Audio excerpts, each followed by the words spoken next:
3rd January 2024, the anointed servant of God, Prophet Hassan Enoch, gave a prophecy. In that prophecy, he said he saw Vladimir Putin winning the coming elections. This was close to 75 days before the date of elections. I saw Vladimir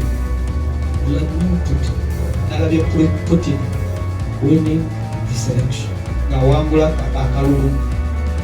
But during this season, there are elections.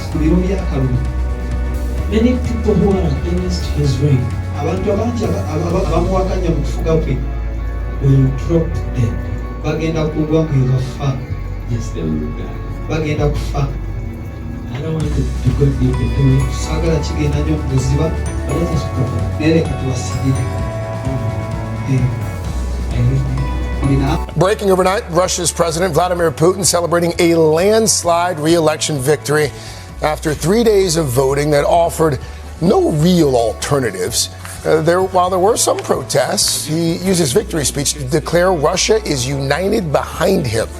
NBC's chief international correspondent Keir Simmons is in Moscow for us once again. He was actually at that news conference. He questioned Putin directly. Keir, good morning to you. Craig, good morning to you. Late last night, President Putin responding to a question from NBC News, describing the death of his opponent Alexei Navalny as, quote, an unfortunate incident, speaking after Russian officials say he won the election with 87% of the vote, a result criticized by Western leaders as undemocratic. This morning, President Putin beginning another 6 years in power after an election that saw dye poured into ballot boxes, arson attacks and drone strikes Russia blamed on Ukraine.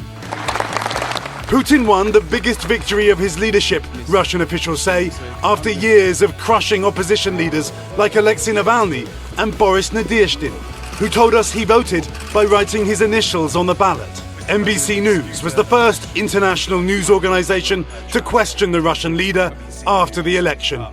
Mr. President, journalist Evan Gershkovich spent this election in prison. Boris Nadezhdin, who opposes your war in Ukraine, wasn't allowed to stand against you. And Alexei Navalny died in one of your prisons during your campaign. Mr. President, is this what you call democracy?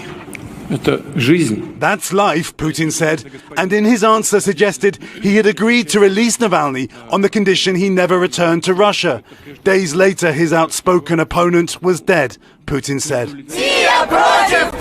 His widow, Yulia, joined a protest in Berlin Sunday as Russians demonstrated at polling stations by simply standing in line.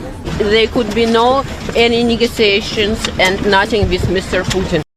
Indeed, God still speaks to his chosen ones.